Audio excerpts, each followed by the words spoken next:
আজকে আমরা মাহমুদ ভাইয়ের কাছ থেকে মূলত শুনবো যে রাজনৈতিক সংগ্রামটা আমরা একটা পর্যায়ে অতিক্রম করে আসলাম, সেই রাজনৈতিক সংগ্রাম টা কেন এভাবে শুরু হলো বা শেষ হলো এবং এর সামনে কি আছে। মাহমুদ ভাই, আপনাকে ধন্যবাদ। ধন্যবাদ আপনাকে, আর দর্শক শ্রোতাদের সালাম জানাচ্ছি। আসসালামু আলাইকুম। প্রথমেই বলে রাখি যে আমি মূল্যায়নটা করব আমার নিজের যে ফিল্ড সেটার বেসিসে, যে আমি ইতিহাস এবং রাষ্ট্রবিজ্ঞান নিয়ে চর্চা করি, সুতরাং ওটার ভিত্তিতে আমি আমার মূল্যায়নটা করব। এখন সেই মূল্যায়নের সাথে হয়তো রাজনৈতিক দলগুলো একমত নাও হতে পারে, কারণ তাদের কি স্ট্রেংথ অ্যান্ড উইকনেস ছিল এবং তাদের কি কৌশল ছিল সেটা তাদেরই জানার কথা, আমাদের জানার কোনো সুযোগ নেই। কিন্তু আমার কাছে যেটা মনে হয়েছে, যে কারণে এর আগে এই ফ্যাসিবাদ বিদায় নেয়নি গণ অভ্যুত্থানে, তার প্রধান কারণটা হচ্ছে যে বাংলাদেশের প্রধান যে বিরোধী রাজনৈতিক দল বিএনপি, তারা সেইভাবে সকলকে ঐক্যবদ্ধ করতে পারেনি হয়তোবা, এবং না করার একটা কারণ আছে। আমি আবার সেই জিওপলিটিক্যাল দিক থেকে দেখব। সেটা হলো যে আমার মনে হয়েছে যে বিএনপি অতিমাত্রায় আমেরিকার উপরে নির্ভরশীল হয়ে পড়েছিল, এবং আমেরিকার উপরে নির্ভরশীল হতে গিয়ে তারা দেশের যে ফ্যাসিবাদ বিরোধী যারা আছেন সবাইকে ঐক্যবদ্ধ করতে পারেনি। বিশেষত জামাতে ইসলাম এবং ইসলামিক দলগুলোর সাথে এক ধরনের দূরত্ব বজায় রেখেছে বিএনপি, কারণ তারা মনে করেছিল যদি ইসলামী দলগুলোর সাথে তারা কাছাকাছি চলে যায় কিংবা তাদের সাথে মিলে আন্দোলন করে, তাহলে আমেরিকাতে এবং আপনি যে দেশে আছেন ওরকম দেশগুলোতে, মানে পশ্চিমা দেশগুলোতে, তার একটা নেগেটিভ প্রতিক্রিয়া হবে এবং তারা সেভাবে সেই আন্দোলনকে সমর্থন করবে না। তো এটা করেই তারা একটা কৌশল নিল, আপনার মনে আছে, যুগপৎ আন্দোলন। তার মানে তারা এক মঞ্চে গেল না, কিন্তু যুগপৎ ভাবে আন্দোলন করলো। তার মানে তারা বলতে চাইলো যে ইসলামী দলগুলোর সাথে আমরা একসঙ্গে নাই, আমরা এক ধরনের সেকুলার। আওয়ামী লীগ এক ধরনের সেকুলার, বিএনপিও একটা সেকুলার রাজনৈতিক দল হিসেবে নিজেকে প্রতিষ্ঠা করতে চাইলো। এর উদ্দেশ্যটা ছিল যে মার্কিন যুক্তরাষ্ট্র এবং বিশেষ করে পশ্চিমা রাষ্ট্রসমূহের সমর্থন আদায় করা। তার মানে তারা জনগণের শক্তির চেয়ে তারা মূল্য দিয়েছে যে আমেরিকা আমাদের কি বলবে। এই কারণে তারা ঐক্যবদ্ধভাবে আন্দোলন করতে ব্যর্থ হয়েছে, এবং যেহেতু ঐক্যবদ্ধভাবে তারা নামতে পারেনি, সেই কারণে জনগণ সেইভাবে পথে নেমে আসেনি, জনগণ ওই আন্দোলনে রাস্তায় নেমে আসেনি। তারা আন্দোলনে সমর্থন জানিয়েছে ঘরের মধ্যে বসে থেকে। আর সবচেয়ে বড় যে দুর্বলতা মনে হয়েছে আমার কাছে, সেটা হলো বিরোধী রাজনৈতিক দলগুলোর কাছে তো আবু সাইদ ছিল না। আবু সাইদ বাংলাদেশের রাজনীতিতে শুধু না, বা বাংলাদেশের এই বিপ্লবের শুধু না, আমি মনে করি আবু সাইদ এই শতাব্দীর বিপ্লবীর একটা আইকনে রূপান্তরিত হয়েছে। পিনাকি, আপনিও নিশ্চয়ই যখন কম বয়স ছিল তখন চে গুয়েভারার সেই ছবি গেঞ্জি পড়তেন। আমি পড়েছি, আমার মনে আছে চে গুয়েভারা আমাদের কাছে একটা আদর্শ বিপ্লবীর চিত্র ছিল। কিন্তু আজকে আমার কাছে যদি আদর্শ বিপ্লবীর চিত্র আপনি বলেন, আমি বলবো যে আবু সাইদ চে গুয়েভারাকে ছাড়িয়ে গেছে। হয়তো চে গুয়েভারার যে ইন্টেলেকচুয়াল যে ওনার যে হাইট, সেটা নিশ্চয়ই আবু সাইদের থেকে অনেক ওপরে ছিল, কিন্তু শুধু ইন্টেলেকচুয়াল হাইট দিয়ে তো বিপ্লব হয় না। বিপ্লব যে ইন্টেলেকচুয়াল, যদিও খুব মেধাবী ছাত্র, আবু সাইদও খুব মেধাবী ছাত্র ছিল, বাট চে গুয়েভারাকে আমরা জানি যে তার হাইটটা অন্যরকম আন্তর্জাতিক পর্যায়ে। কিন্তু এই শতাব্দীর, একবিংশ শতাব্দীর আপনি বিপ্লবের আইকন যদি বলেন, তাহলে আবু সাইদ। যে আবু সাইদ দুহাত প্রসারিত করে পুলিশের গুলি বুকে নিতে পারে, বুকে নিয়ে পড়ে যে আবার উঠে দাঁড়াতে পারে, মানে এক ধরনের ফ্যাসিবাদকে চ্যালেঞ্জ করতে পারে সকলের চোখের সামনে, এবং সেই চ্যালেঞ্জ করতে করতে শহীদ হয়ে যেতে পারে। এই আইকনের চেয়ে বড় বিপ্লবী আর কি হতে পারে?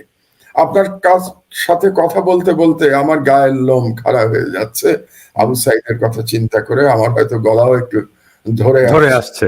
হ্যাঁ, এটা আমি টের পাচ্ছি। আমি ইমোশনটাকে মানে এই বয়সে কন্ট্রোল করবার চেষ্টা করছি। তো আবু সাইদ ছিল না বিরোধী দলগুলোর সামনে। আবু সাইদ এই এই আন্দোলনের একটা মানে মোড় ঘুরিয়ে দিয়েছে বলে আমি মনে করি। যেমন আমি আরেকটা উদাহরণ দেই, যে 28শে অক্টোবর যে মিটিংটা করেছিল বিএনপি, বিশাল মিটিং, কিন্তু সেই মিটিং পুলিশ আক্রমণ করবার 5 মিনিটের মধ্যে ফাঁকা হয়ে গেল, লক্ষ লক্ষ লোক। সেদিন কিন্তু একজনও মারা যায় নাই। তার মানে হলো বিএনপি যেটা মনে করেছিল যে তারা বড় বড় মিটিং করেছে, সভা করেছে, মানুষজনকে মিছিলে নিয়ে এসছে, কিন্তু আন্দোলন করে নাই। আপনি কি বুঝতে পারছেন আমি কি বলতে চাচ্ছি? মিটিং করা এবং আন্দোলন করা কিন্তু দুই জিনিস। লড়াইয়ের যে জোশ সেটা আমরা দেখাতে পারিনি।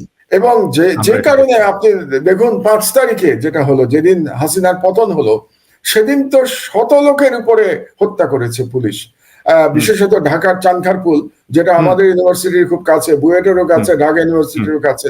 আপনি জানেন আমি দুটোরই ছাত্র ছিলাম, বুয়েট এবং ঢাকা বিশ্ববিদ্যালয়। বুয়েটে ইঞ্জিনিয়ারিং এবং ঢাকা বিশ্ববিদ্যালয়ে তো দুটোরই কাছে চানখারপুল। সেই চানখারপুলে যেভাবে গুলি ছুড়েছে পুলিশ, দানবের মতো গুলি ছুড়েছে, উল্লাস করেছে।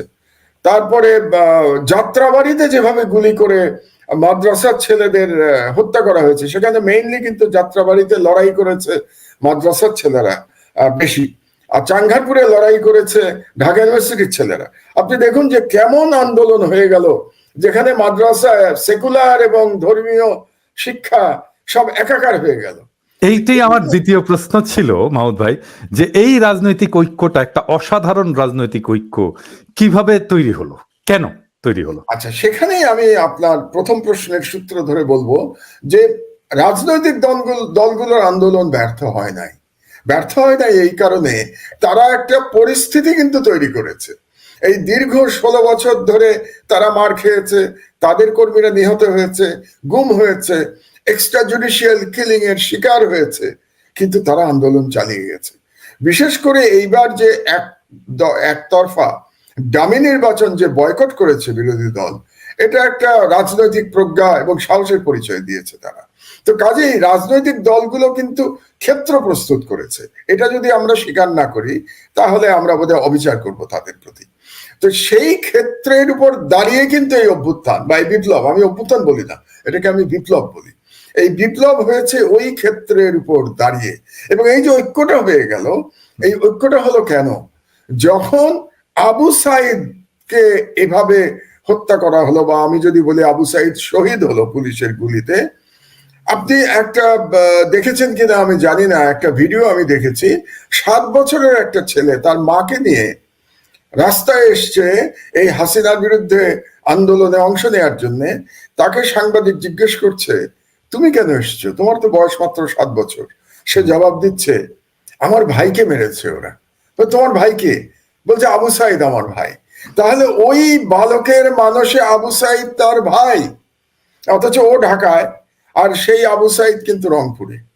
কোনোদিন তাদের দেখাও হয়নি, কিন্তু তার যে মন তৈরি হয়েছে ওই বাচ্চাটার, তার মনে আবু সাইদ তার ভাই। এবং কথাটা বলে সে কেঁদে তার মাকে জড়িয়ে ধরলো। এমন দৃশ্য কল্পনা করা যায়। তার মানে যেটা হয়েছে যে পুরো জনগণ আবু সাইদকে তাদের সন্তান, তাদের ভাই হিসেবে গ্রহণ করেছে। পুরো দেশের জনগণ, কিছু সংখ্যক এই পতিত ফ্যাসিস্টদের দানব কিছু সাথী ছাড়া, এই পুলিশ তারপরে বিভিন্ন প্রতিষ্ঠানে যারা ছিল রাজনীতিবিদ, তারা ছাড়া বাংলাদেশের প্রতিটি মানুষ আবু সাইদকে গ্রহণ করেছে নিজের সন্তান, নিজের ভাই হিসেবে। যখন নিজের সন্তান এবং নিজের ভাই হিসেবে আপনি গ্রহণ করবেন, তখন তো আপনি ঝাঁপিয়ে পড়বেন বিচারের জন্য। তারা ঝাঁপিয়ে পড়েছে। আমি একটা কথা এর আগেও বহুবার বলেছি, রাজনৈতিক দলগুলোকেও বলেছি, মানুষ 3টি কারণে জীবন দেয়। একটা ব্যক্তিগত কারণে জীবন দেয়, যেমন মানুষ আত্মহত্যা করে, সেটা সম্পূর্ণ ব্যক্তিগত কারণে। দ্বিতীয় আর একটা কারণে জীবন দেয়, দেশের জন্য জীবন দেয়। আর 3 নম্বর জীবন দেয় ধর্মের কারণে জীবন দেয়। সেটা ভালো খারাপ আপনি যেভাবেই ধরেন না কেন, ধর্মের কারণে মানুষ জীবন দিয়েছে, যুগে যুগে দিয়েছে। তো বাংলাদেশের ক্ষেত্রে যেটা হয়েছে, দেশের কারণ এবং মানুষের স্বাধীনতা, মানে freedom of the people and সভরেনিটি of the state, এটা একাকার হয়ে গেছিল।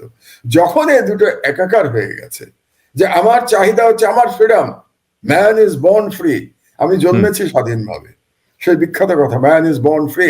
তো আমি আমার স্বাধীনতা ফেরত চাই, যেই স্বাধীনতা 16 বছর ফ্যাসিস্ট হাসিনা দানবের মতো টুটি টিপে ধরেছিল। আর আমি আমার রাষ্ট্রের সার্বভৌমত্ব ফেরত চাই, যে সার্বভৌমত্ব হাসিনা দিল্লির পদতলে সমর্পণ করে বসে আছে। এই দুই লড়াই যখন আপনি করবেন তখন জীবন তুচ্ছ। না হলে 5 তারিখে গুলি করছে, চানখারপুলে আমি দেখেছি গুলি করছে, লাশ পড়ে যাচ্ছে, তারপরেও ছাত্ররা এগিয়ে আসছে, কোনো বাধা মানছে না। এটা তো আগেও পুলিশই বলছে। আমরা এই পতিত স্বৈরাচারের স্বরাষ্ট্রমন্ত্রী আসাদুজ্জামান খান কামালকে একটা ভিডিও দেখিয়ে বলছে যে দেখেন স্যার, গুলি করলে একটি মরে, অন্য গুলি সরে না, ওই একটাই মরে আর অন্য গুলি সরে না। এটা কিন্তু পুলিশ নিজেই বলছে, এবং তারা বলছে হ্যাঁ যে এটা আতঙ্কের, এটা কত বড় আতঙ্কের। হ্যাঁ, তাহলে আমার যে ব্যাখ্যাটা ছিল, বহুদিন ধরে এই কথাটা আমি বলে যাচ্ছি, আমি কয়েকটি টকশোতে বলেছি এই কথাটা, যে মানুষ কখন জীবন দেয়। তো সেটা প্রমাণিত হয়েছে যে মানুষ দেশের জন্য এবং নিজের স্বাধীনতার জন্য জীবন দেয়।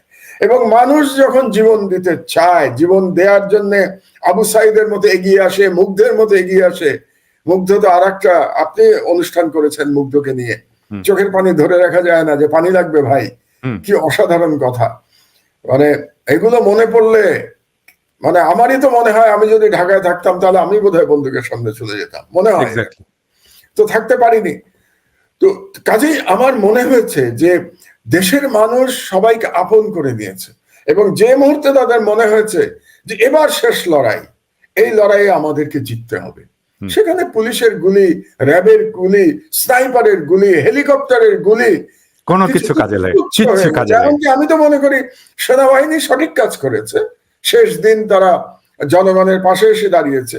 কিন্তু সেনাবাহিনী যদি নাও দাঁড়াতো তাহলে আমি মনে করি এই জনগণ ট্যাঙ্ক পর্যন্ত ট্যাঙ্কের সামনে দাঁড়িয়ে যেত। মানে এই জাগ্রত জনতা, এই জাগ্রত জাতিকে আপনি আর পদানত করতে পারবেন না, এই কারণেই এরা সফল হয়েছে। আমার জাস্ট দুইটা প্রশ্ন, একটা ছোট প্রশ্ন আপনার আলোচনার সূত্র ধরে। আমার মনে হয় আমার দর্শকদের এই প্রশ্নটা এসছে। আপনি এটাকে অভ্যুত্থান বলছেন না, আপনি এটাকে বিপ্লব বলছেন। কেন এটা অভ্যুত্থান নয়, কেন এটা বিপ্লব? অভ্যুত্থান আর বিপ্লবের মধ্যে তফাৎ কি? আচ্ছা, অভ্যুত্থানের যে ব্যাপারটা হয়, অভ্যুত্থানটা কিছুটা স্বার্থ সংশ্লিষ্ট থাকে। আমরা যেমন সামরিক অভ্যুত্থানের কথা বলি, যে সামরিক অভ্যুত্থান হয়, আর সামরিক অভ্যুত্থানে সাধারণত দেখা যায় যে সামরিক কোনো উচ্চাকাঙ্ক্ষী ব্যক্তি অভ্যুত্থান করে ক্ষমতা দখল করে নিলেন। আর একটা জনগণের অভ্যুত্থানও হতে পারে, কিন্তু সেখানেও আমরা যেমন 90 সালের যে এরশাদের যে পতন, এটাকে আমরা অভ্যুত্থান বলি। তো এটা একটু ন্যারো থাকে। যেমন আপনি যদি 90 সালে, তো আপনি ফিল্ডে ছিলেন, আমি তখন চট্টগ্রামে চাকরি করি। আপনি বললেন না আমার কর্পোরেট লাইফের কথা বললেন, আমি তখন ডানকান ব্রাদার্স এর ডাইরেক্টর, চট্টগ্রামের চিফ ছিলাম আমি ডানকান ব্রাদার্স। তো তখন চাকরি করি, কাজে ঢাকায় দেখিনি। আপনি জানেন চট্টগ্রামে কিন্তু কোনো আন্দোলন ছিল না, এবং 90 সালের আন্দোলন যদি আমরা চিন্তা করি তো শুধুমাত্র ঢাকা কেন্দ্রিক ছিল। তো সেটা হচ্ছে অনেক ন্যারো আন্দোলনটা। তো ওটাকে আমরা ছাত্র জনতার অভ্যুত্থান বলেছি, ঢাকা ভিত্তিক অভ্যুত্থানে এরশাদের পতন হয়েছিল। আর এই বিপ্লব, এটা তো জনগণ, সারা দেশের জনগণ, পেশার দিকে দেখবেন না আপনি, শ্রেণীর দিকে দেখবেন না, শ্রেণীকে অতিক্রম করে গেছে। এখানে নিম্নবিত্ত নাই, মধ্যবিত্ত নাই, এমনকি উচ্চবিত্ত নাই। কারণ হচ্ছে যে প্রাইভেট ইউনিভার্সিটির ছেলে মেয়েরাও তো রাস্তায় নেমে এসছে। হ্যাঁ, তারাই মূলত 18 তারিখের পর থেকে যে লড়াইটা তারা এগিয়ে নিয়ে গেছে। তো তারা কারা? তারা উচ্চবিত্ত সমাজের প্রতিনিধি। তাহলে এখানে দেখুন শ্রেণী পার হয়ে গেছে, শ্রেণী পর্যন্ত নাই, দেশের কোন এলাকা ভিত্তিক নাই। চট্টগ্রাম কিন্তু আগেই স্বাধীন হয়ে গেছে, ঢাকা স্বাধীন হয়েছে 5 তারিখে, আমরা স্বাধীনই বলছি, ঢাকা 5 তারিখে স্বাধীন হয়েছে, চট্টগ্রাম কিন্তু আগে স্বাধীন হয়ে গেছে। আমার মনে হয় চট্টগ্রামের আগে বরিশাল হয়েছে, সিলেট হয়েছে, সিলেট স্বাধীন হয়ে গেছে, রংপুর হয়ে গেছে।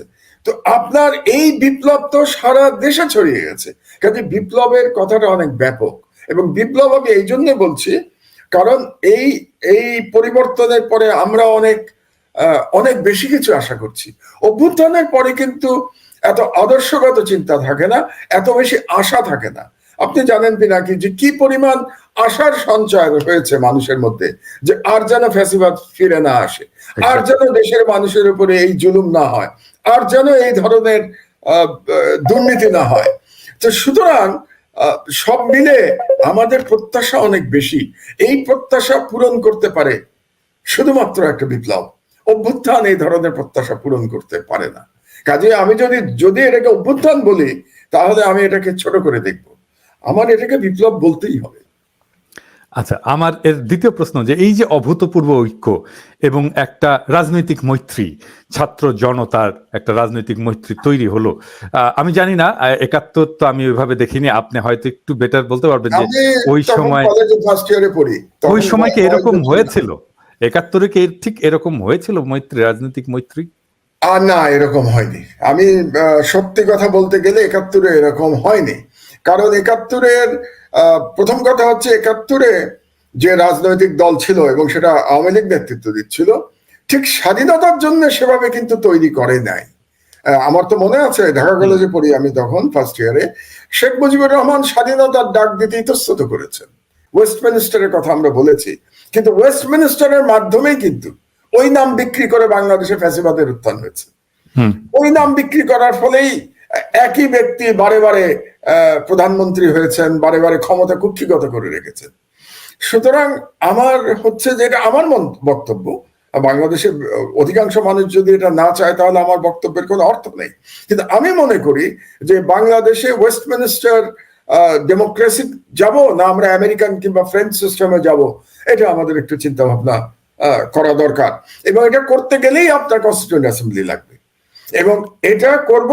এবং সংবিধানে আমার খুব পরিষ্কার ভাবে এই যে বিচার বিভাগকে সম্পূর্ণভাবে এক্সিকিউটিভ ব্রাঞ্চ থেকে আলাদা করা, মানে যাতে করে কোন রকম রাজনৈতিক দলীয়করণ বিচার বিভাগে করা সম্ভব না হয়, এটা আমাদেরকে নিশ্চিত করতে হবে। আজকে বাংলাদেশের যে দুর্দশার মধ্যে পড়েছে বাংলাদেশ, তার জন্য আমি যদি ১ নম্বর কাউকে দায়ী করি, তাহলে বাংলাদেশের জুডিশিয়ারি। আপনি এটা সবসময় বলেছেন, এক্স্যাক্টলি বলে আসছি এটা। এবং আপনি জানেন যে আমি প্রথম যখন এটার বিরুদ্ধে কথা বললাম ২০১০ সালে, এটার বিরুদ্ধে কথা বলেই আমি জেলে গেছি প্রথমবার। স্বাধীন বিচারের নামে তামাশা আর্টিকেল লিখে আমি জেলে গেছি প্রথম। তো সেই তখন হাসিনার বয়স, মানে হাসিনার এই সরকারের বয়স হয়েছে মাত্র ১.৫ বছর যখন আমাকে প্রথম অ্যারেস্ট করা হয়। তো সেই জন্য আমি বলছি যে এই যে বিচার বিভাগের এই ভয়াবহ দলীয়করণ, এটার থেকে বেরোতে না পারলে আপনি এই ফ্যাসিবাদকে আবার উত্থান থেকে রুখতে পারবেন না। কাজেই এই আশা আকাঙ্ক্ষা আমাদেরকে ধারণ করতে হলে এই সংবিধান বদলাতে হবে, আমাদের সেকেন্ড রিপাবলিকে যেতে হবে, এবং আগামী নির্বাচন কনস্টিটিউয়েন্ট অ্যাসেম্বলির নির্বাচন হতে হবে। এটাই আমার প্রত্যাশা এবং আমার পরামর্শ দেশের একজন সিনিয়র সিটিজেন হিসেবে। আমার এর পরের প্রশ্নটা একটু ভিন্ন। এই প্রশ্নটার উত্তরটা আমি এখনো খুঁজে পাইনি, যেটা আপনিও সবসময় বলেছেন যে আমাদের লড়াইটা কেন কঠিন হচ্ছে। এর কারণটা হচ্ছে যে আমরা এমন একটা জগতে, পৃথিবীতে বাস করি যেটা একটা ইসলামোফোব দুনিয়া, এবং এইটাকেই হাসিনা এবং ইন্ডিয়া খুব সাকসেসফুলি আমাদের লড়াই সংগ্রামকে ডিলিজিটিমাইজ করার জন্য ব্যবহার করেছে। কিন্তু এইটাকে, এই লড়াইয়ে কোনোভাবেই কাজে লাগাতে পারেনি। কেন পারেনি? এটা আমার কাছেও এটা একটা বিষয়, যেটা কেন পারলো না তারা শেষ পর্যন্ত।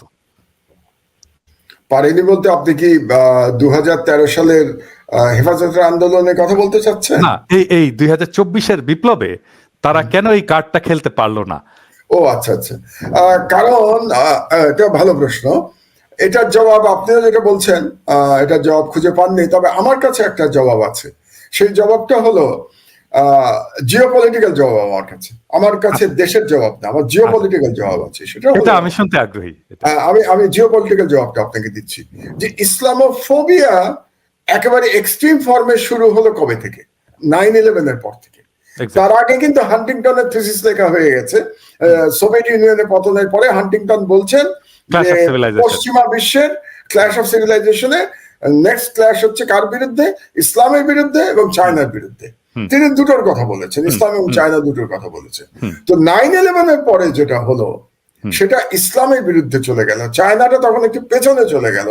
এবং বুশ যখন আমেরিকার প্রেসিডেন্ট হলো, সে কি বললো? Either you are with us or you are against us. তার মানে তার যে কি বলবো, তার যে একতরফা একটা ইউনিপোলার ওয়ার্ল্ডে তার যে আমেরিকান যে অ্যাগ্রেশন, ইরাকের বিরুদ্ধে, আফগানিস্তানের বিরুদ্ধে যে অ্যাগ্রেশন আমেরিকা, আপনি যদি তাকে সমর্থন না করেন তাহলে আপনি তার বিরুদ্ধে। এটা হচ্ছে মোদ্দা কথা ছিল। তো সেই সময় এই ইসলামোফোবিয়ার কার্ডটা ইন্ডিয়া খুব ভালোভাবে ব্যবহার করেছে। কারণ সেই সময় আপনার মনে আছে হয়তো কন্ডোলিজা রাইস ভারতে আসলেন 2005 সালে। She was at that time national security adviser. উনি এসে বললেন যে ভারত আমাদের স্ট্র্যাটেজিক অ্যালাই, মানে দক্ষিণ এশিয়াতে কৌশলগত মিত্র হচ্ছে ভারত, এবং ভারতকে মোটামুটি দক্ষিণ এশিয়ার এক ধরনের হেজেমনিক মাস্টারের ক্ষমতা দিয়ে গেল আমেরিকা। কেন দিয়ে গেল? যে ইসলামকে রুখতে হবে। তো তখন বাংলাদেশে ক্ষমতায় কিন্তু বিএনপি। তো বিএনপি ক্ষমতায় থাকাতে হলো কি, আপনার মনে আছে তখন এই যে জঙ্গিবাদের নানা রকম কথা শুরু হয়ে গেল, এবং প্রচারটা করা হতো প্রধানত ভারত থেকে। এই প্রচার শুরু হয়ে গেল, এবং সেই প্রচার ভারত হলো, এবং অন্যান্য পত্রিকাতে ফার ইস্টার্ন ইকোনমিক রিভিউতে কোকুন অফ টেরর নামে একটা আর্টিকেল লিখলো এক ভদ্রলোক, সেখানে বলে দিল বাংলাদেশ এখন নেক্সট আফগানিস্তান, এবং সেখানে লেখা ছিল বাংলাদেশ নেক্সট আফগানিস্তান হচ্ছে। এটা ভারতই করিয়েছে, যাতে করে ভারত বাংলাদেশের উপর একটা হেজেমনিক কন্ট্রোল তৈরি করতে পারে ইসলামিক কার্ড খেলে। এবং হাসিনা যখন সাকসেসফুলি ক্ষমতা নিল 2009 সালে, সে দেখলো যে সব থেকে কট্টর ইসলামোফোবিক বিশ্বে সে ক্ষমতা নিয়েছে, এবং ক্ষমতা ধরে রাখার জন্য একের পর এক জঙ্গি কার্ড সে খেলতে লাগলো।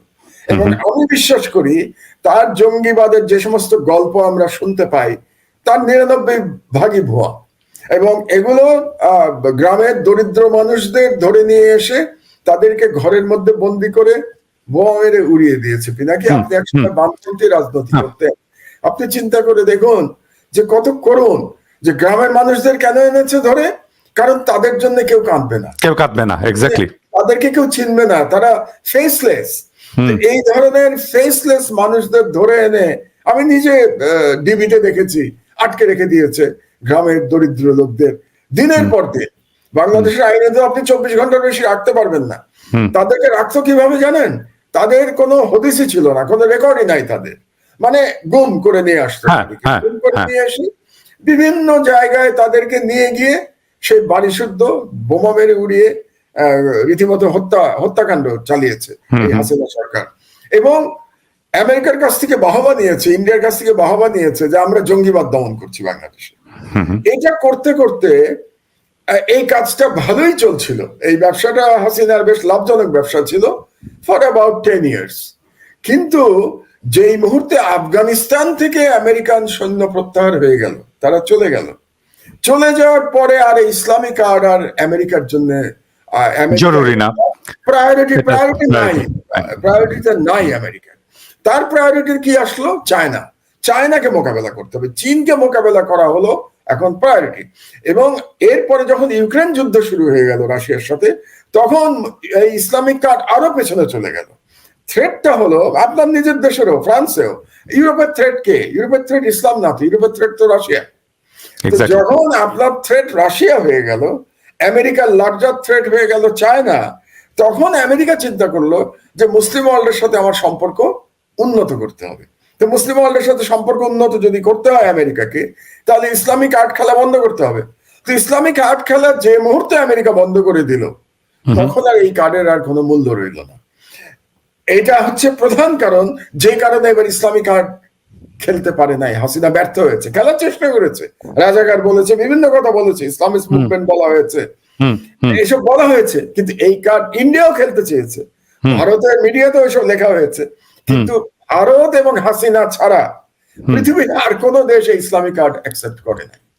আরেকটা হয়ে গেল কি, লড়াইয়ের ময়দানে ডান বলুন, বাম বলুন, ইসলামী এই যে মাদ্রাসার ছাত্র বলুন, সেকুলার এডুকেশনের ছাত্ররা বলুন, সবাই তো একাকার হয়ে গেল, সবাই তো মিশে গেল। 13 জন হিন্দু সম্প্রদায়ের শহীদ হয়েছে, মারা গেছে 13 জন।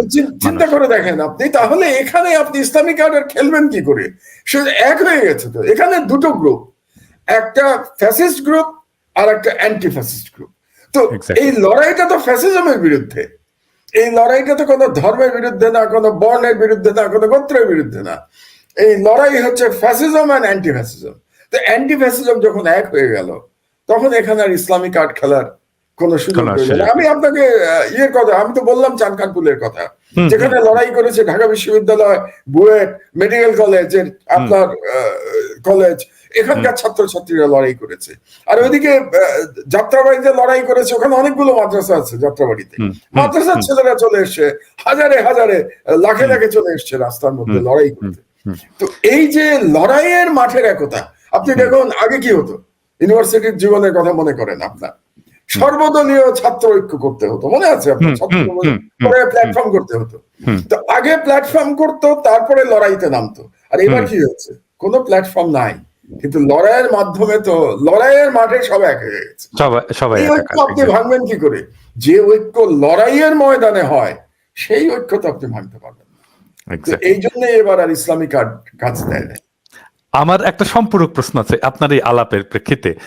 যখন এই পশ্চিমা বিশ্ব ইসলাম প্রশ্নের কার্ডটা তৈরি করে ভারতকে এই অঞ্চলের চৌকিদারি দিল এবং ভারত বিএনপির বিরুদ্ধে এই ইসলামী কার্ড খেলা শুরু করলো, জঙ্গিবাদের কার্ড খেলা শুরু করলো, বিএনপি নেতৃত্ব, বিএনপি সরকার কি এই বিপদটা আজ করতে পেরেছিল? সেটা অবশ্য বলতে পারবো না। আপনি বলতে পারেন যে আপনি তখন সরকারে ছিলেন, হ্যাঁ, আপনি তাহলে আপনার মনে আপনি বুঝবেন ব্যাপারটা, because you are a professional. আমি কিন্তু টেকনোক্রেট হিসেবে ছিলাম, আমি কোনো রাজনৈতিক দল কখনো করি নাই, কোনো রাজনীতির সাথে জড়িত কখনো ছিলাম না। আমার কাজ ছিল বিনিয়োগ বোর্ডের বিনিয়োগ দেখা, ইনভেস্টমেন্ট দেখা, এবং শেষ 1.5 বছরে এনার্জি অ্যাডভাইজার হিসেবে দেশের জ্বালানির সমস্যা দেখা। বিদ্যুৎ না, কিন্তু অনেকে আবার আমাকে বিদ্যুতের জন্য গালাগাল করে দেখি আমি মাঝে মাঝে, লোক, আপনি বিদ্যুতের কি করেছেন? আমি বিদ্যুৎ মন্ত্রী ছিলাম না, বলে রাখা পরিষ্কার করে বলা দরকার, আমি জ্বালানি উপদেষ্টা ছিলাম, বিদ্যুৎ কিন্তু আমার দায়িত্ব ছিল না। যাই হোক, তো সুতরাং তখন আমি রাজনীতি নিয়ে খুব একটা মাথা ঘামাতাম না, খুব একটা। রাজনীতি নিয়ে আমি মাথা ঘামানো শুরু করেছি পিনাকি 1/11 এর পর থেকে। কারণ 1/11 আমার মনে হয়েছে যে বাংলাদেশের সার্বভৌমত্ব চলে যাচ্ছে, এবং 1/11 আমার মনেই হয়েছে যে এটা ভারত করিয়েছে 1/11, এবং সেটা পরবর্তী সময়ে প্রণব মুখার্জির বইতে প্রমাণিত হয়ে গেছে যে ভারত কতটা জড়িত ছিল 1/11 এর সঙ্গে। কাজেই আমি মনে করি যে বিএনপি ওই সময় হয়তো রাজ করতে অতটা পারে নাই, যে এই কার্ডটা কিভাবে খেলা হবে, এটা আমার ধারণা যে আজ করতে সক্ষম হয়নি।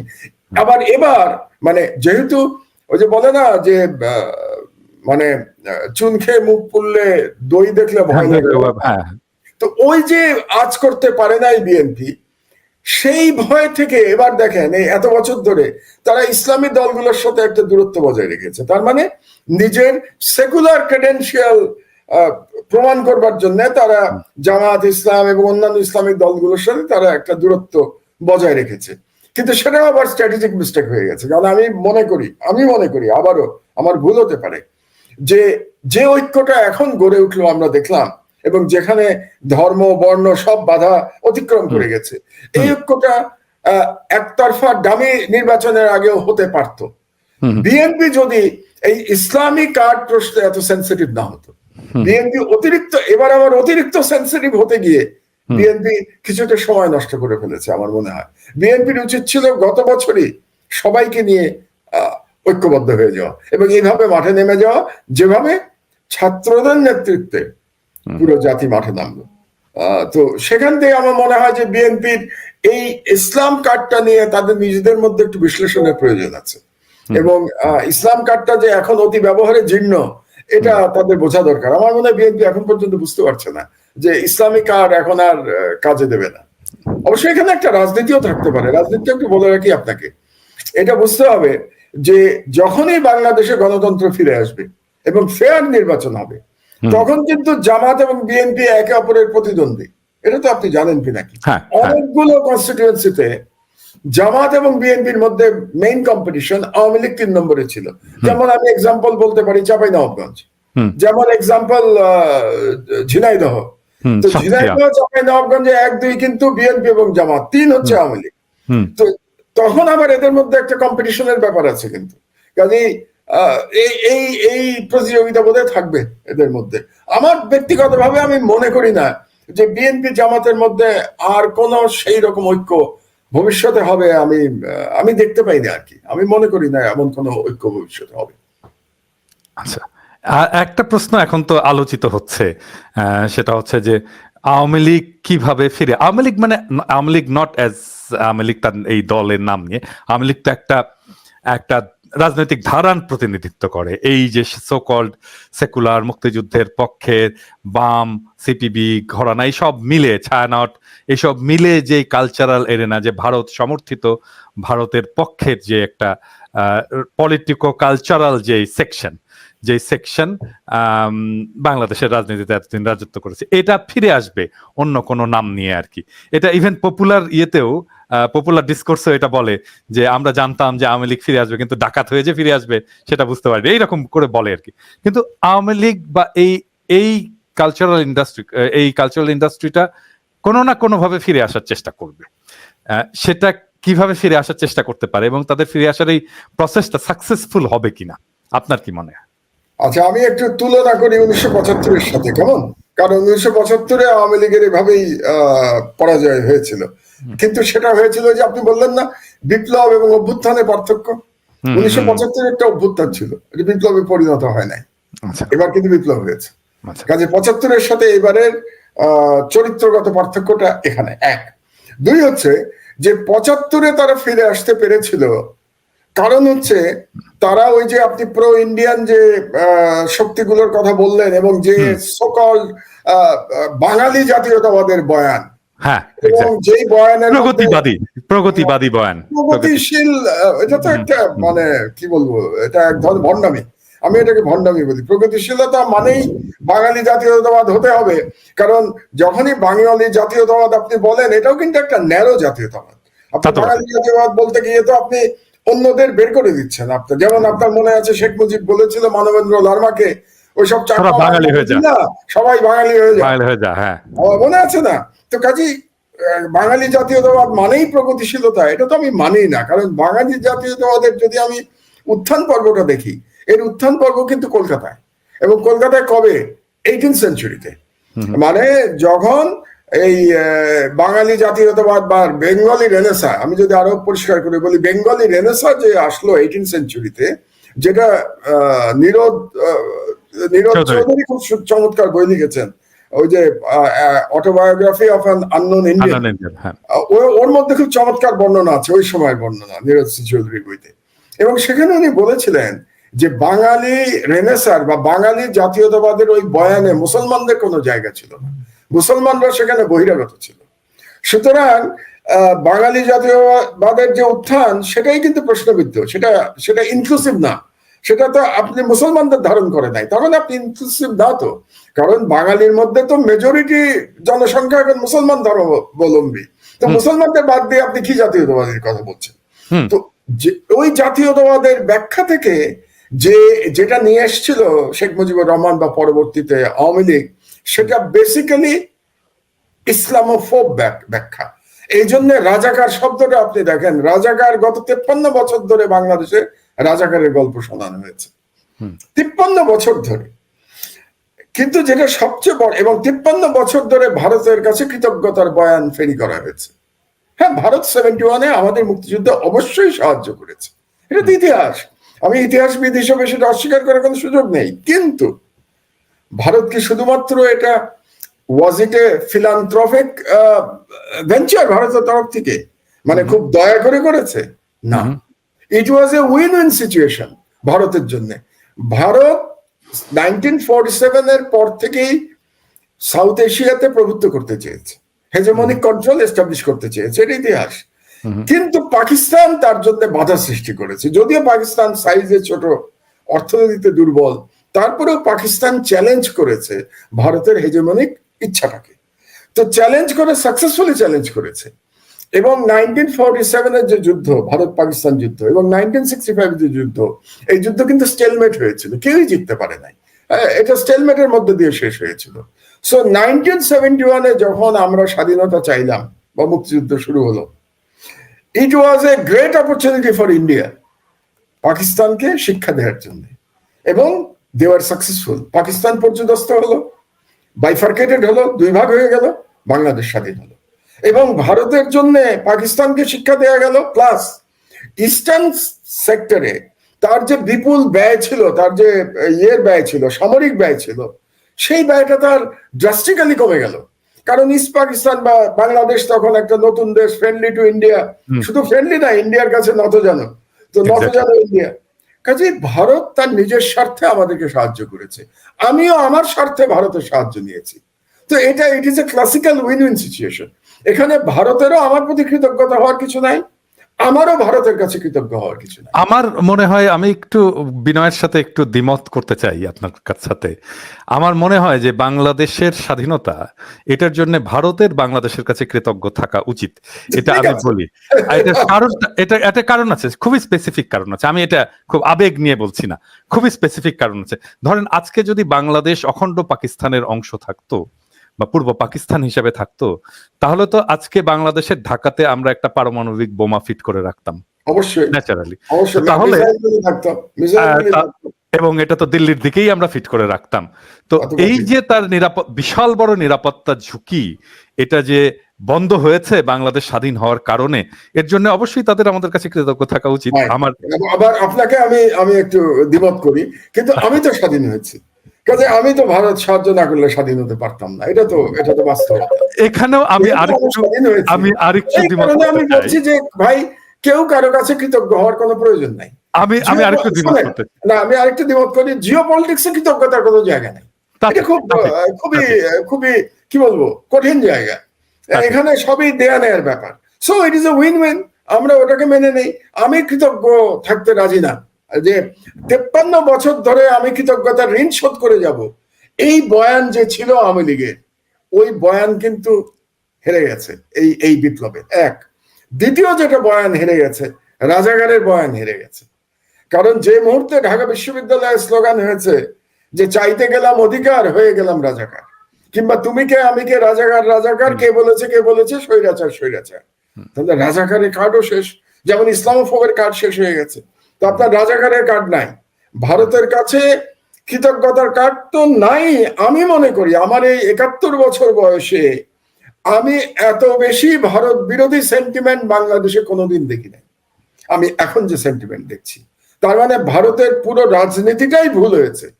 ভারত বাংলাদেশে যে রাজনীতি করেছে গত 16 বছর ধরে, সেটা একটা ডিজাস্টার হয়েছে। ভারতের নিজের সোল সার্চিং করা উচিত, তাদের রয়ের নিয়ে বসা উচিত, অজিত দোভালকে নিয়ে বসা উচিত, অমিত শাহের বসা উচিত, মোদী সাহেব, সবাই মিলে যে আমরা ভুল রাজনীতি করেছি, এটা মানা উচিত তাদের। ইট was A wrong policy of India.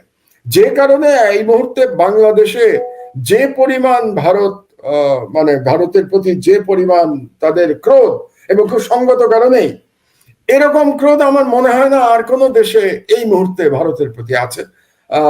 পাকিস্তানেও এতটা আছে কিনা আমার সন্দেহ এই মুহূর্তে আছে কিনা। তো কাজেই এই যে ভারতের প্রতি কৃতজ্ঞতার যে বয়ান, সেটা শেষ হয়ে গেছে, রাজাকারের বয়ান শেষ হয়ে গেছে, বাঙালি জাতীয়তাবাদের বয়ানও শেষ হয়ে গেছে।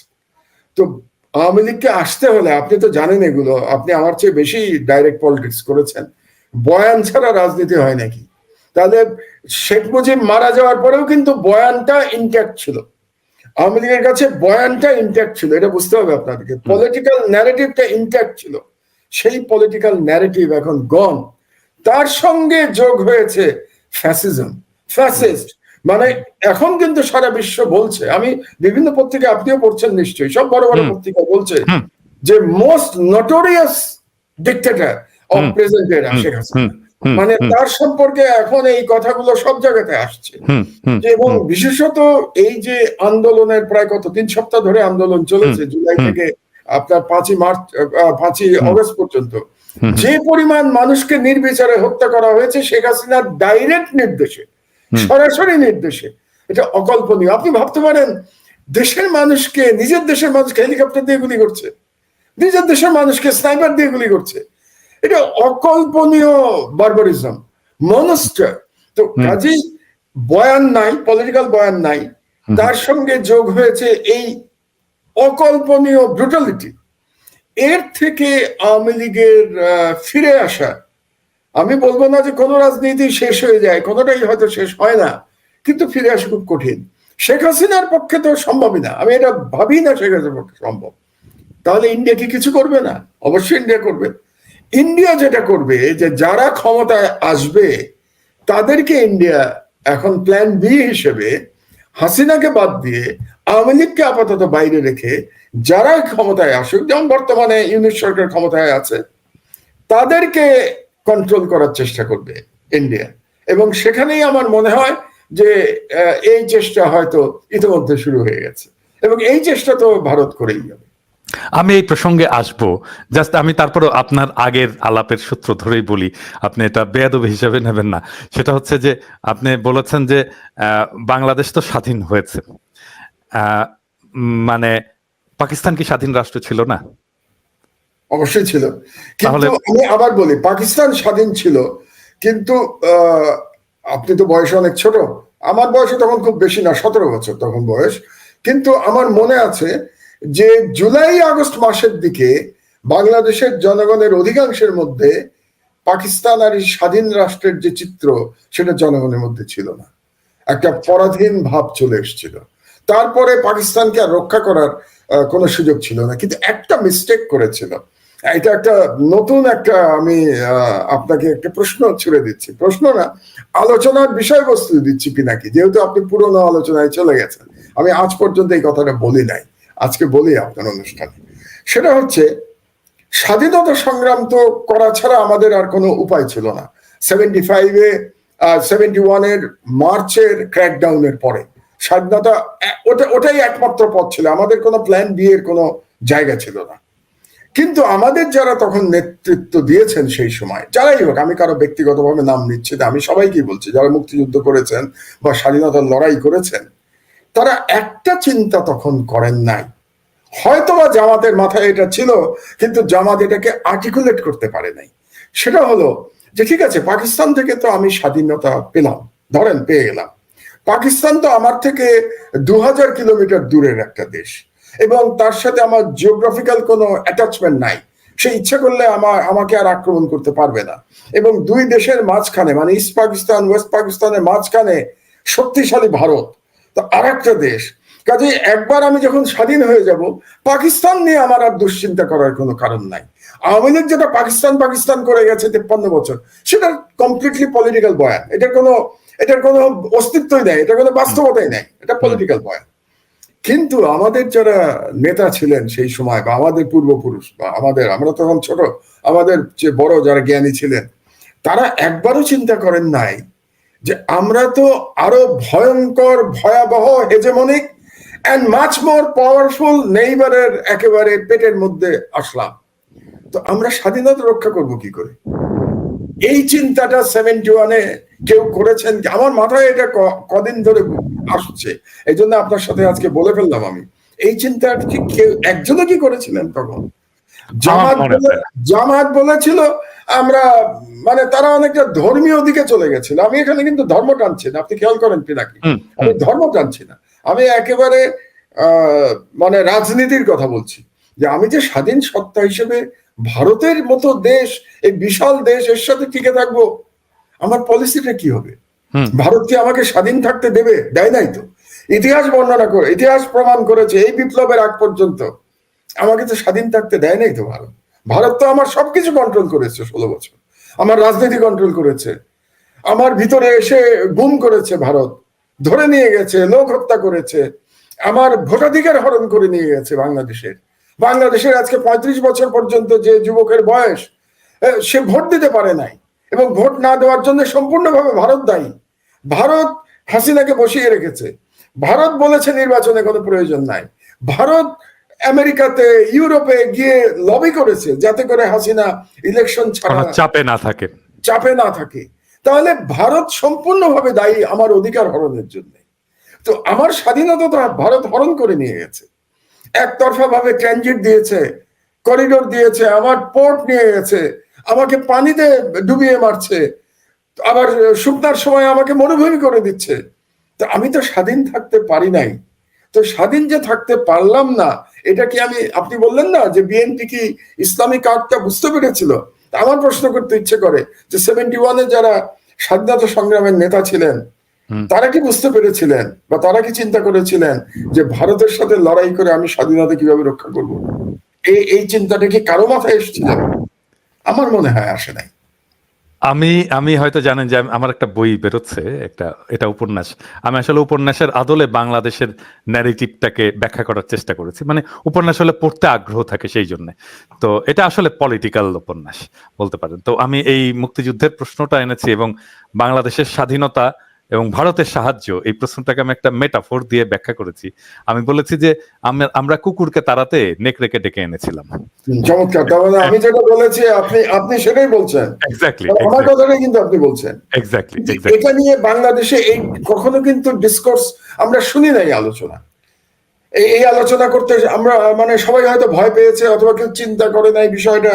আবার কেউ হয়তো বলবে আমি স্বাধীনতা বিরোধী, জামাত বানায় দিবে। হ্যাঁ, এটা প্রশ্নটা কিন্তু স্বাধীনতা বিরোধিতার প্রশ্ন না। প্রশ্নটা হচ্ছে আমার স্বাধীনতা রক্ষার প্রশ্ন, জাতীয় সার্বভৌমত্ব রক্ষার প্রশ্ন, জাতীয় সার্বভৌমত্ব রক্ষার প্রশ্ন। কিন্তু সেই প্রশ্ন কই, আমি তো কোথাও শুনি নাই। আমাদের এত বড় বড় জ্ঞানী গুণী ব্যক্তি ছিলেন, আলোচনা করেন নাই। কাজে আপনি একটা কথা বললেন না যে আমাদের ভবিষ্যতের কি প্ল্যান থাকবে। তো ভবিষ্যতের প্ল্যানের মধ্যে আমার এটাও থাকতে হবে যে ভারতের আধিপত্যবাদের সাথে আমি কিভাবে লড়াই করব। তার মানে তার সাথে আমি যুদ্ধ করতে পারবো না, কিন্তু আমার তো একটা পলিসি থাকতে হবে, একটা জিও পলিটিক্যাল স্ট্র্যাটেজি থাকতে হবে, যাতে করে আমার সার্বভৌমত্ব, ভারত গত 16 বছর যেভাবে আমার সার্বভৌমত্ব ছিনিয়ে নিয়েছিল, এটা যেন আর না পারে। এটাই কিন্তু আমার প্রশ্ন, আমার শেষ প্রশ্নটা এটাই যে আসলে কিভাবে, কিভাবে আমরা এটা সম্ভব করে তুলবো। ভারতের সাথে আমাদের আগামী সম্পর্কটা কিভাবে স্থির হবে, আমরা কোন পররাষ্ট্র নীতিতে আমরা চলবো, ভারতের সাথে সম্পর্কটা আমাকে কিভাবে নির্ধারণ করব, পুনর্নির্ধারণ করব, এবং ভারতের এই যে হেজিমনিক আগ্রাসন এবং যেটাই বলেন যে বাংলাদেশের উপরে যে দমনমূলক একটা চরিত্র যে এতদিন ধরে রেখেছে, সেটাকে আমরা কিভাবে মোকাবেলা করব। ভারত একটা বিশাল দেশ, মনে করে সবাই যে ভারত আমাদেরকে ঘিরে আছে। আমি অবশ্য আরেকটা ন্যারেটিভ দিয়েছি যে ভারত আসলে আমাদেরকে ঘিরে নাই, ভারতকেই নানা শত্রু রাষ্ট্র ঘিরে আছে, যার মধ্যে বাংলাদেশও আছে আর কি। যাই হোক, আমি এটা জানতে চাই যে ভারতের সাথে আগামী সম্পর্কটা আমরা কিভাবে রচনা করব। এটা আসলে খুব বড় প্রশ্ন। এটা বোধহয় এই মানে একেবারে আমরা তো অনেকক্ষণ আলোচনা করে ফেলেছি, এই কম সময় এটার সম্পূর্ণ ব্যাখ্যা দেওয়া বোধহয় খুব ডিফিকাল্ট। তবু আমি যেটা বলতে চাই সেটা হচ্ছে যে প্রথমেই তো আমাদের এই সরকারের একটা সমালোচনা করে ফেলি আপনার এখানে এই ভারত প্রসঙ্গে। যেমন ভারতের সাথে গত 16 বছরে এই বিগত ফ্যাসিস্ট এবং ভারতীয় পাপেট গভর্নমেন্ট যে রাষ্ট্রবিরোধী চুক্তিগুলি করে গেছে, সেই চুক্তিগুলি নিয়ে কিন্তু আমরা কোনো বক্তব্য এখন পর্যন্ত শুনতে পাই নাই। অন্তত এটা রিভিউ করার জন্য এতদিন একটা কমিটি হওয়া উচিত ছিল, সেটা হয় নাই। তো এবং ডক্টর ইউনূস সাহেব সেদিন ভারতের প্রধানমন্ত্রী নরেন্দ্র মোদীর সঙ্গে টেলিফোনে কথা বলেছেন। তো তিনি নরেন্দ্র মোদীর সাথে কেন টেলিফোনে কথা বললেন? অন্য কোনো প্রধানমন্ত্রীর সাথে তিনি কথা বলেন নাই, কাউকে ফোন করেন নাই। তাহলে কি উনি এক ধরনের ভারতকে এখনই একটা আপার হ্যান্ড দিচ্ছেন? তো এগুলো আমার প্রশ্ন, আমার মনে এই প্রশ্নগুলো এসছে। তো ভারতের সাথে যদি আমার মানে চোখে চোখ রেখে সম্পর্ক রাখতে হয়, তাহলে আপার হ্যান্ড দেওয়ার কোনো সুযোগ নাই। বাংলাদেশ কোনো ক্ষুদ্র রাষ্ট্র না। হ্যাঁ, আপনি বলতে পারেন 54,000 বর্গ মাইলের দেশ তো ক্ষুদ্রই, কিন্তু বাংলাদেশের জনসংখ্যা 18 কোটি। এটা যেন আমরা ভুলে না যাই যে 18 কোটি জনসংখ্যা। আর আমরা কিন্তু ভারত থেকে ইকোনমিক্যালি কোনো বেনিফিট পাই না। ইকোনমিক বেনিফিট কিন্তু সব ভারত বাংলাদেশ থেকে পায়। বাংলাদেশ সম্ভবত 3rd largest remittance provider for India. এটা একটা। যে পরিমাণ বাণিজ্য বাংলাদেশে করে ভারত, সেটাও মানে বিপুল অঙ্কের বাণিজ্য করে। কাজে সেই দিক দিয়ে বরং আমি সাইজে ছোট হতে পারি, যে কিন্তু আমার মার্কেট বড়, আমার জনসংখ্যা বেশি। কাজে ভারত আমাকে ইকুয়াল রেসপেক্ট দেবে, আমাকে সভরেন কান্ট্রি হিসেবে। কিন্তু রেসপেক্ট আপনাকে নিতে হবে। আপনি যদি আগের সরকারের মতো বলেন যে ভারত আর আমাদের সম্পর্ক স্বামী স্ত্রীর মতো, তাহলে আপনি রেসপেক্ট করতে হবে, কিন্তু আপনার রেসপেক্ট আদায় করতে হবে। সেখানে আমি মনে করি যে এই এবং নরেন্দ্র মোদীর সাথে তিনি টেলিফোনে কথা বলেছেন। শুধুমাত্র নরেন্দ্র মোদীর সাথে কেন কথা বললেন? যদি কথাই বলতে হতো, তাহলে তিনি তার সঙ্গে সঙ্গে চীনের প্রেসিডেন্টের সাথে কথা বলতেন বা প্রাইম মিনিস্টারের সাথে কথা বলতেন। সেভাবেই তার করা উচিত ছিল। কারণ আপনি কি করতে পারেন জিও পলিটিক্স, আবার সেই জিও পলিটিক্সে চলে আসি আমি। আপনি একটা করতে পারেন যে বৃহৎ শক্তির কাছে আপনি সারেন্ডার করে করতে পারেন, যেটা আগের সরকার 16 বছর ধরে বাংলাদেশকে সারেন্ডার করে দিয়েছিল, যেটাকে বলে ব্যান্ড ওয়াগনে উঠে যাওয়া, মানে ভারতীয় ব্যান্ড ওয়াগনে আপনি উঠে যেতে পারেন। এটা একটা পথ। আর দ্বিতীয় পথ হচ্ছে আপনাকে ব্যালেন্সিং অ্যাক্ট করতে হবে। তো ব্যালেন্স আপনি কাকে দিয়ে করবেন? ব্যালেন্স আপনি করতে হলে তো ভারতের মতো আপনার ইকুয়াল একটা পাওয়ারের সাথে আপনাকে ব্যালেন্স করতে হবে। তাহলে আপনার বাড়ির কাছে যে পাওয়ার আছে ভারতের, বাড়ির কাছে পাওয়ার চীন, তাহলে চীনের সাথে আপনার সেই ব্যালেন্সিং করতে হবে। অথবা professor Yunus is very popular in the western world and specially in America, তাহলে আমেরিকা দিয়ে কে উনি ব্যালেন্সিং করতে পারতেন। তো তাহলে যখন প্রফেসর ইউনুস সাহেব তিনি ভারতীয় প্রধানমন্ত্রীর সাথে কথা বললেন, পরের দিনই তার উচিত ছিল অন্তত পক্ষে ব্লিংকেনের সাথে কথা বলা, আমেরিকার কি বলে স্টেট সেক্রেটারি অফ স্টেটের সাথে, কিংবা prime minister of China, or even যদি সম্ভবত প্রেসিডেন্ট অফ চায়না, এর সাথে তিনি কথা বলতে পারতেন। তাহলে বোঝা যেত যে বাংলাদেশ একটা ব্যালেন্সিং স্ট্র্যাটেজির দিকে যাচ্ছে। তাহলে আপনার প্রশ্নের সোজা রিপ্লাইটা হলো যে আমার নিজের শক্তি সঞ্চয় করতে হবে, ভারতের সাথে লড়াই বলতে আমি যুদ্ধের কথা বলছি না, পলিটিক্যাল লড়াইয়ের কথা বলছি। আমি বারে বারে পরিষ্কার করে বলি, রাজনৈতিক লড়াই করতে হলে আমার নিজের ইনহারেন্ট পাওয়ার লাগবে, তার সাথে আমার ব্যালেন্সিং স্ট্র্যাটেজি লাগবে। এই দুটোর যদি সংমিশ্রণ আমি করতে পারি, তাহলে আমি মনে করি ভারতের সাথে আমাদের মানে আমরা ইকুয়াল ফুটিং এ আমরা আলোচনা করতে হবে। কারণ ভারত আপনি একটা খুব ভালো কথা বলেছেন যে ভারত চারিদিকে, আপনি কি শত্রু বলেছেন? শত্রু রাষ্ট্র। You are right, absolutely. আপনি দেখেন যে ভারত একমাত্র হেজেমনিক কন্ট্রোল দুটো দেশের উপরে করতে পেরেছিল এই পুরো এখানে। কার উপরে? ভুটানের উপরে এবং বাংলাদেশের উপরে। ভুটানের উপরে করেছে কিভাবে?